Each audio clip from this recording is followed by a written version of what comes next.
जबलपुर गांव में दिवाकर सिंह नाम का दर्जी रहता था। दिवाकर सिंह सारा दिन भर मेहनत से कपड़े सिलता, जो भी कमाई होती उससे अपना और अपने परिवार का भरण पोषण करता था। उसी गांव में मुगेम्बो नाम का सांड था। वैसे तो वो सांड किसी को कुछ नहीं करता था, पर जब कोई उसे चिढ़ाता या फिर कोई तेज बाइक उसके पास से जाती तो वो उसके पीछे पड़ जाता था। वहीं जबलपुर के पास के गांव में दो गुंडे बीड़ू और वीरा रहते थे। वो हर हफ्ते दुकानदारों के पास जाकर हफ्ता वसूलते थे। जो नहीं देता था वो उसके साथ जबरदस्ती करते और मारपीट करते थे। एक दिन वो जबलपुर की मार्केट में सुखी दुकानदार वाले के पास आए। बीड़ू बोला, अब 1000 रुपए से काम नहीं चलेगा। आज से तू 1200 रुपए हफ्ता देगा, वरना भाई को तो तू जानता ही है क्या होगा तेरे साथ। सुखी डर के मारे 1200 निकालकर उन्हें देने ही वाला था, तभी वहां सब इंस्पेक्टर आया और बोला, कौन हो तुम लोग? तुम्हारी नीयत कुछ ठीक नहीं लग रही मुझे। अगर तुम लोगों ने मेरे एरिया में अपना रौब जमाया तो देख लेना, तुम्हारा धंधा बंद करके तुम्हें सलाखों के पीछे डलवा दूंगा। वीरा बोला, अरे क्या साहब, सुबह सुबह दादागिरी दिखा रहे हो? जानते हो तुम किससे बात कर रहे हो? अपने आप को सिंघम का अजय देवगन समझ रहे हो क्या? हम तो बस लेन देन का काम कर रहे हैं। क्यों सुखी, बताते क्यों नहीं हो? अभी जो पैसे दिए वो ब्याज के पैसे हैं ना सुखी? सुखी डरता हुआ बोला, हाँ साहब, वो मैंने इनसे उधार लिया था, वही चुका रहा था। बीड़ू हंसता हुआ बोला, देख लिया पुलिस जी, हमारे खिलाफ गवाही कोई नहीं देगा। खाम आप अपनी दादागिरी दिखा रहे थे। ऐसा ही जानते हुए भी कुछ नहीं कर सकता था, क्योंकि उसके पास कोई सबूत नहीं था। फिर ऐसा ही वहां से चला जाता है। एक दिन बीड़ू और बीरा दिवाकर सिंह के पास आए और बोले, अरे वे दर्जी, इधर आ। ये दर्जी की दुकान कब से खोले हुए है? हफ्ता तो देता नहीं है तू। दिन का कितना कमा लेता है? दिवाकर सिंह बोला, जी मैं 5-6 हजार महीना कमा लेता हूँ। बीड़ू बोला, चल 3000 रुपए हफ्ता निकाल।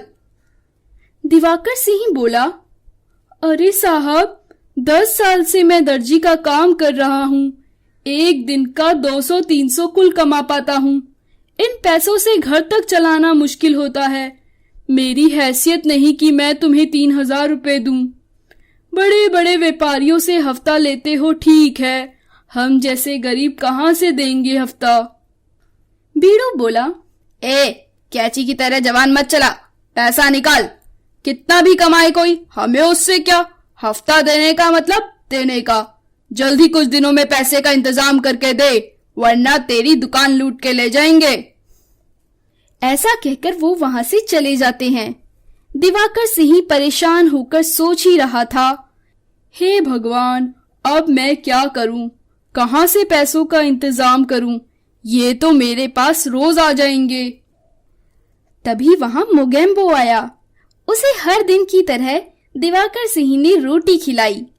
तभी वहां एक बाइक तेजी से आई और मुगेम्बो उसके पीछे भागने लगा। तभी दिवाकर सिंह को एक आइडिया आया। उसने हेलमेट पहनकर मुगेम्बो के आगे नाच नाच कर मुगेम्बो को चिढ़ाना शुरू कर दिया। मुगेम्बो उससे चिढ़कर उसके पीछे पड़ जाता है। दिवाकर सिंह जल्दी से कहीं जाकर छुप जाता है। दिवाकर ऐसा रोज रोज करता है।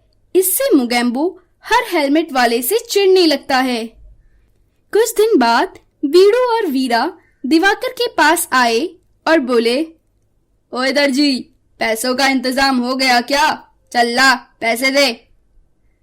दिवाकर बोला, हाँ साहब, आओ चाय पियो, बैठो, मैं तुम्हें अभी पैसे देता हूँ। उसका ऐसा रूप देखकर बीड़ू और वीरा आश्चर्यचकित हो जाते हैं। तभी वहां मुगेम्बो आता है। दिवाकर सिंह कहता है, अरे साहब, ये हमारे गांव का जादुई सांड है। इसके आगे जो भी नाच नाच कर मांगा जाता है वो इसे पूरा कर देता है।